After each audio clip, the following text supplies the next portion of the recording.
30% రేట్లు తగ్గినాయి. 3 రకాలుగా రైతు ఈ సంవత్సరం ధరలో 30% నష్టం, దిగుబడిలో 30% నష్టం, ఖర్చుల్లో 30% అధికం.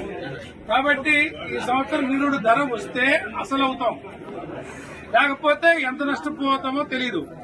మీ అందరికీ తెలుసు 2015-16 సంవత్సరం ఈ కాన్స్టిట్యున్సీలోనే 6 చనిపోయారు ఆత్మహత్యలు చేసుకొని. ఈ నియోజకవర్గంలో సన్నకారు రైతాంగం తెలుగుదేశం ప్రభుత్వ హయాంలో వాళ్ళు పట్టించుకున్నందువల్ల, లేట్ అయినందువల్ల మనుషులు చచ్చిపోయినాక చివరిలో నష్టపోయిన దానికి సెంట్రల్ గవర్నమెంట్ 15 రూపాయలు, రాష్ట్ర ప్రభుత్వం 5 రూపాయలు అని ఇస్తే ఏది మీరు అమ్ముకోండి మేము ఇస్తామని చేత అప్పుడు కూడా ఏం మోసం జరిగిందో తెలుసా? ఆ రోజుకి 40 రూపాయలు కొంటున్న పొగాకుని 20 రూపాయలు చేశారు. మీకు గుర్తుందా? 20 రూపాయలు ప్రభుత్వం ఇస్తుంది అనగానే 40 రూపాయల పొగాకు కాస్త 20 రూపాయలు అయిపోయింది. అంటే ఎట్లా? మన వ్యవసాయోత్పత్తి ఫౌండరీ కూడా తయారు చేస్తే 40 ఏళ్ళు అయింది మిషన్. అదే గవర్నమెంట్ సబ్సిడీ ఇస్తుందని కదా 80 ఏళ్ళు అయింది. సబ్సిడీ ఎవడుకోపోయింది, మనం కొనేది 40 ఏళ్ళకే. అదే మాదిరి ప్రభుత్వం సబ్సిడీ అని అనౌన్స్ చేస్తే సరే నీకు దాంట్లో వస్తుంది కదా నువ్వు తెగబడి అమ్ముకుంటావు. అది వద్దు. జగన్మోహన్ రెడ్డి గారు హయాంలో ఏం జరిగింది? రేట్లు కొనకుండా వెనక్కిపోతుంటే సొసైటీ గారు మార్కెట్ ఇచ్చి 200 కోట్ల రూపాయలు డబ్బులు ఇచ్చి 100 రూపాయలు తక్కువ కాకుండా 50 రూపాయలు కొంటుంటే కాదు 100 రూపాయలు తక్కువ కాకుండా కొనొద్దంటే ఈ మార్కెట్ ఆయన 100 రూపాయలు తక్కువ కాకుండా కొనొద్దన్నాడు. అతి మనుషులు కొంతమంది ఉండి 20 రూపాయలు తగ్గించి మార్కెట్ లాభం కోసం ఆలోచించారు. కానీ మరుసటి సంవత్సరం అదే పొగాకు వాళ్ళు లాభానికి అమ్మారు ఆక్షన్ లో. ఇంకొక 6 నెలలు ఆగితే డబుల్ ప్రాఫిట్ వచ్చేది. మార్కెట్ కైనా సొసైటీలు డబ్బులు ఇచ్చినప్పుడైనా ఏ రోజు మార్కెట్ గవర్నమెంట్ ఏజెన్సీ ఏది నష్టపోలా. పొగాకు లేలు పెట్టి కొన్నదల్లా లాభం వస్తుంది. ఇవన్నీ కృత్రిమ సృష్టి. ఇదంతా అధికంగా పండింది అని చెప్పిందంతా అబద్దం. వాస్తవానికి చూస్తే దిగుబడులు 40% తగ్గినాయి. నిరుడు కంటే తక్కువైంది. పంట విస్తీర్ణం పెరిగినా దిగుబడి తగ్గిన రీత్యా పోయిన సంవత్సరం కంటే ఈ సంవత్సరం పంట తక్కువే ఉంది.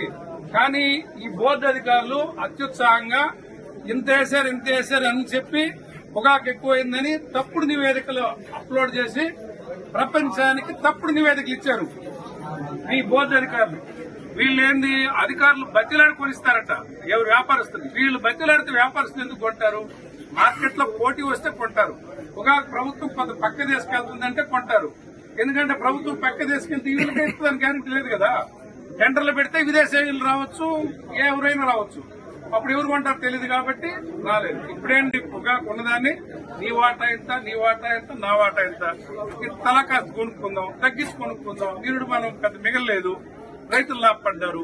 కిట్ట పెంచుకుంటా పోతే అడుగుతూ ఉంటారు, తగ్గించుకుందామని ఒక సిండికేట్ అన్నా.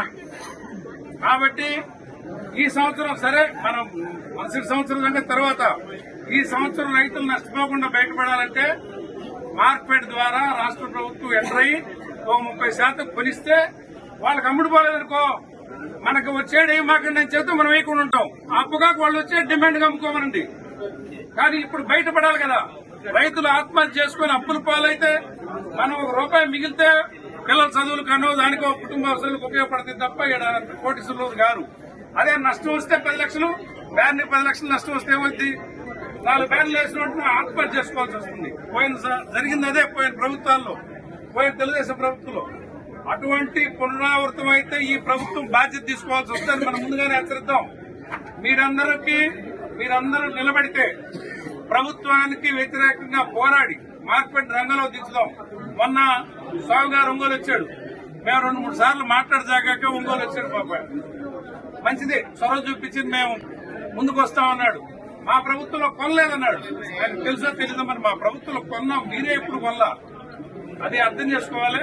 కొనిపిస్తే సంతోషం. మీరు ఆయన ముఖ్యమంత్రికి చెప్తా ఉన్నారు, చెప్పండి.